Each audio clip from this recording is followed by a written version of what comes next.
Good morning, 6th class. SST, Geography, page number 109, chapter first, The Earth in the Solar System. हमारी पृथ्वी solar system सूर्य परिवार में. At night, the whole sky is filled with the tiny shining objects. Some are bright, other dim. रात को wall sky पूरा आकाश field by छोटी छोटी चमकती हुई चीज़ों से, कुछ ज़्यादा तेज चमकती है, कुछ धीरे धीरे कम चमकती हैं. They all appear by the twinkling, वो टिमटिमाती भी हैं. A full moon occur once in about the month time called the full moon night. पूरा चंद्रमा महीने में एक बार दिखता है और उस रात को हम फुल मून नाइट कहते हैं और पूर्णिमा बोला जाता है. A fourth night later you can not see the moon. 15 दिन बाद हमें फिर चंद्रमा दिखाई नहीं देता है. At all which called the new moon night, और अमावस्या, इसे नया मून लाइट या अमावस्या बोला जाता है. Celestial bodies. The sun is the moon. The sun, the moon, and all those objects shining in the sky are called the celestial bodies. सूर्य, चंद्रमा और वह सारी चीज़ें जो आकाश में चमकती हैं उन्हें celestial bodies कहा जाता है. Some celestial bodies are very big and hot. कुछ बहुत बड़ी होती हैं और कुछ गर्म भी होती हैं. They are made up of gases. ये सारी गैसों की बनी होती है. Star. Star are celestial bodies which have their own heat and light. तारे भी एक कैलेस्ट्रियल बॉडी होती है जिनके पास अपनी हीट और अपनी लाइट होती है. Which they emit large amount. The sun is a star. सूर्य भी एक तारा माना जाता है. Constellation. In the night sky, रात के समय आकाश में various pattern are found with different group of star called the constellation. तारों के समूह अलग अलग आकृतियां बनाते हैं जिन्हें कॉन्स्टेलेशन बोला जाता है. उर्सा मेजर और big bear is the one of the such constellation. Ursa Major और बिग बियर ऐसे दो कॉन्स्टेलेशन होते हैं जो तारों के समूह के जुड़ने के बाद बनते हैं.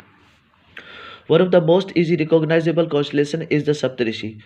अगर सबसे ज़्यादा चर्चित की कॉन्स्टेलेशन की बात करते हैं तो वो होता है सप्तऋषि.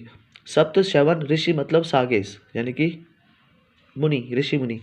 It is group of 7 star. ये 7 तारों का समूह होता है. That form a pattern of Ursa Major constellation, जो पैटर्न बनाता है उर्सा मेजर कॉन्स्टेलेशन का. In ancient time people use determine direction during the night with the help of star. पुराने समय में लोग रात के समय में जो रास्ता होता है या रास्ता देखने का जो तरीका होता था वह तारों को देखकर पता लगाते थे. The north star indicate the north direction.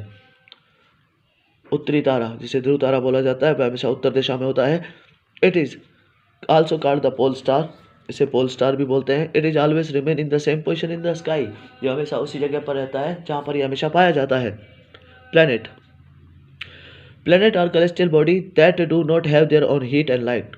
ग्रह कैलेस्ट्रियल बॉडी होते हैं जिनके पास अपना ऊष्मा और प्रकाश नहीं होता. They are lit with light of star.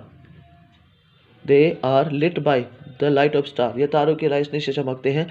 The word planet come from the Greek word. शब्द जो प्लैनेट है वह ग्रीक भाषा से लिया गया है. Planetai which means the wonders. Planetes का मतलब होता है वंडर्स यानी कि भटकने वाले.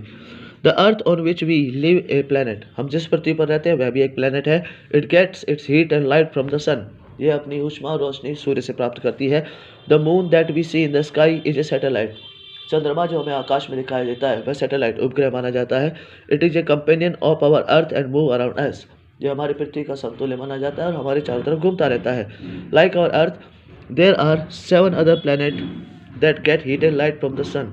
हमारी पृथ्वी की तरह 7 और ग्रह होते हैं जो अपनी ऊष्मा और प्रकाश को सूर्य से लेते हैं. सम ऑफ देम हैव देयर और मून टू. उनमें से कुछ के पास खुद के चंद्रमा भी होते हैं. ये था आपका page number 109, lesson number 1, geography, the earth in the solar system.